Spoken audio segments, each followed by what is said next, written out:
ये जो जिहादियों की कौम है ना, गोल टोपी लंबी दाढ़ी ऊंचा पजामा, ये कटी पतंग कठमुल्ला, ये एक एक सुअर का बच्चा इतना हरामी होता है ये कि माँ की कोख से ये सीख जाता गद्दारी काम करते। अगर आज ये फरसा वाले महाराज जी की जगह कहीं गोरक्षकों ने किसी मुल्ले को मार दिया होता, किसी कटी पतंग को मार दिया होता, तो अभी ये सो कोल्ड 5 बजे से 10 बजे मैं आप सभी से हाथ जोड़ करके रिक्वेस्ट करना चाहता हूं, अभी भी समय है, लड़ लो अपने धर्म के लिए, अभी भी समय है, लड़ लो अपनी गौ माता के लिए, अभी भी समय है, लड़ लो अपने राष्ट्र के लिए। नहीं, आने वाला समय आपका नहीं है, ये बात समझना पड़ेगी। कहता हूँ मौलाना अखिलेश यादव, क्यों बुरा लगता है नवाजवादियों को? ये जितने भी नवाजवादी हो इनको एक बार बोल दो कि मौलाना अखिलेश यादव टेढ़ी नाक वाला, तो कहते बुरा मान जाते। इसीलिए कहता हूँ मौलाना अखिलेश यादव। नमस्ते, नमस्कार, जय हिंद। कैसे हैं आप सब? मैं आपका अपना अनुज अवस्थी। आप देखना शुरू कर चुके हैं 20 समाचार। दरअसल इस मुद्दा सबके सामने है, फरसा वाले बाबा का, गोरक्षक फरसा वाले बाबा जिनको तस्करों ने ट्रक चढ़ा के मार दिया। आखिर उनकी गलती क्या थी? क्या उनकी गलती ये थी गवों को बचाना, या उनकी सेवा करना, या उनके लिए आवाज़ उठाना? आखिर रीजन क्या था?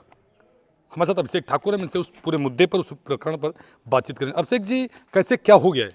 देखिए, मुझे भी सुबह पता चला कि हमारे मतलब बहुत बढ़िया काम कर रहे थे फरसा वाले महाराज जी।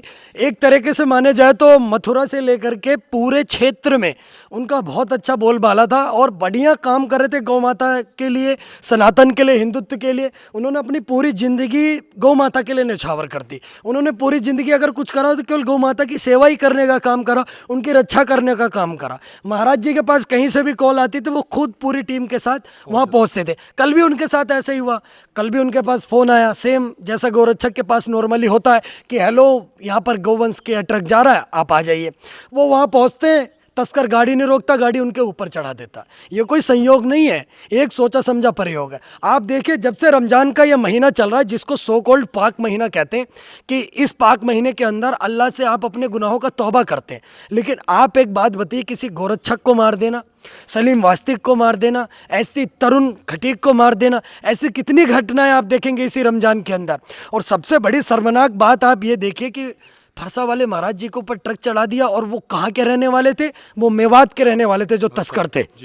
आप सोचो कि इस देश के अंदर मेवात जैसी जगह, जो कि मिनी पाकिस्तान बन करके घूम रहा है, तो कब तक ऐसा चलेगा इस देश के अंदर? मैं चाहता हूं माननीय मुख्यमंत्री योगी जी से कि इन तस्करों का बढ़िया इलाज करने का काम करो, नहीं तो एक एक गोरक्षक को घर से निकलना पड़ेगा। फिर हम अपने हिसाब से एक्शन लेंगे तो सबको बहुत दिक्कतें होंगी, मिर्ची लगने लगेंगी। और आज वो लिब्रांडू कहाँ है? कहाँ है वो सो कॉल्ड पढ़े लिखे लोग जो टीवी पर बैठ के 5 बजे से 10 बजे तक हिंदू मुस्लिम भाईचारे की मिसालें पढ़ने का काम करते? अगर आज ये फरसा वाले महाराज जी की जगह कहीं गोरक्षकों ने किसी मुल्ले को मार दिया होता, किसी कटी पतंग को मार दिया होता, तो अभी ये सो कॉल्ड 5 बजे से 10 बजे तक जो टीवी मीडिया पर, सैटेलाइट मीडिया पर बैठ करके सो कॉल्ड अपने आप को लिब्रांडू बनने की बात करते हैं, भाईचारे की मिसालें पेश करते, तो ये लोग क्या कह रहे होते? देखो माइनॉरिटी को कैसे दबाया जा रहा है, कैसे करा जा रहा है। लेकिन आज हत्या किसकी हुई? आज एक हत्या हुई गोरक्षक की, इसलिए इस पर कोई नहीं बोलेगा।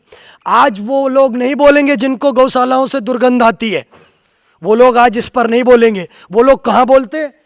जब एक नाव पर बैठकर, कितना बड़ा मुद्दा है आप सोचिए साहब, ना कहीं किसी मीडिया में, ना कहीं नेशनल मीडिया पे, कहीं कुछ नहीं, कितना बड़ा मुद्दा है। मैं जितने भी भाई मेरी 20 समाचार के माध्यम से वीडियो देखें, मैं आप सभी से हाथ जोड़ करके रिक्वेस्ट करना चाहता हूं, अभी भी समय है, लड़ लो अपने धर्म के लिए, अभी भी समय है, लड़ लो अपनी गौ माता के लिए, अभी भी समय है, लड़ लो अपने राष्ट्र के लिए। नहीं, आने वाला समय आपका नहीं है, ये बात समझना पड़ेगा। आज मौलाना अखिलेश यादव का बयान आएगा इस पर? कोई नहीं बताइए। अभी आपने देखा कितनी शर्मनाक बात है, काशी में नाव पे बैठ करके क्या कर रहे थे कुछ लोग, बताइए। तो कहा तो उन्होंने, अखिलेश यादव का बयान तो है, अखिलेश यादव ने कहा क्रूज पे तो लोग बैठ के रोज दारू पीते। आप मेरी बात सुनिए, मैं आपसे एक बात कहना चाहता हूँ।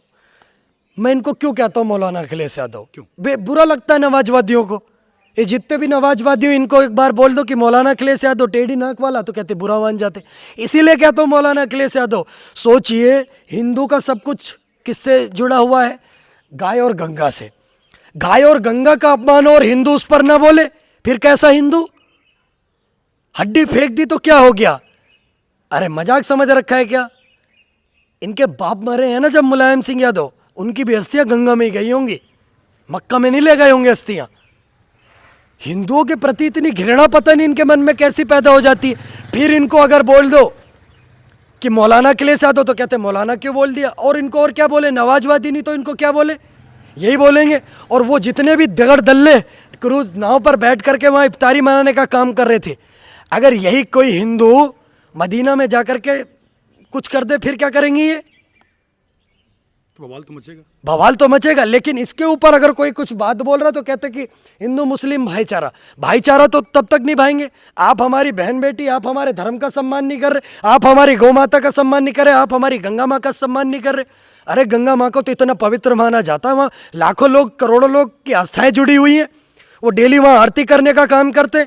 लाखों लोग गंगा माँ में डेली कितने करोड़ों लोग मरते हैं, उनकी अस्थियां वहाँ पर प्रवाहित होती है। गंगा का जल हमारे हर एक पूजा में इस्तेमाल हो रहा है।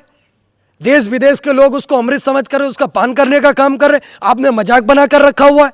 फिर अभी कोई हिंदू वहां पर इनको मार देता तो कहते देखो लिंचिंग कर दी, माइनॉरिटी दबाया जा रहा है। किसने बोला माइनॉरिटी को वहां पर जाकर के बैठो? मजाक बनाओगे आप किसी धर्म का तो क्या होगा? और लोगों ने अगर अभी कोई मोहम्मद प्रॉफिट को बलात्कारी कहते कि 6 साल की बच्ची का बलात्कार करा था, जिसको सो कॉल्ड नबी कहते हो आप, फिर अभी आपको बुरा लगने लग जाएगा। लेकिन आप किसी की आस्था का अपमान करो, उसमें कोई ना बोले। मतलब मीठा मीठा गप गप कड़वा कड़वा तू तू, ये थोड़ी चलेगा साहब देश के अंदर कि चिट भी मेरी पट भी मेरा अंटा मेरे बाप का। ऐसा कैसे चलाओगे देश? अगर आप सम्मान एक्सपेक्ट करते हो तो आपको सम्मान देना पड़ेगा। लेकिन सरकार तो सनातनियों की है, सनातन की सरकार कही जा रही, हिंदुओं की सरकार कही जा रही, वहां भी ये सब कैसे हो रहा है? नहीं, सरकार तो हिंदुओं की है, सनातन की। एक बात बताइए, जो इनकी क्रिमिनल मेंटेलिटी, इसको कौन चेंज करेगा साहब? सरकार तो जो अपराध हो गया उस पर एक्शन ले सकती है ना। आप बताइए, आप अनुज अवस्थी जी हैं, कल ने आपको कोई यहाँ पर अभी आप बम लेकर के फट जाए, इसमें सरकार क्या कर लेगी? आप बताइए। आप किसी भगवान का अपमान कर दे, इसमें सरकार क्या कर लेगी?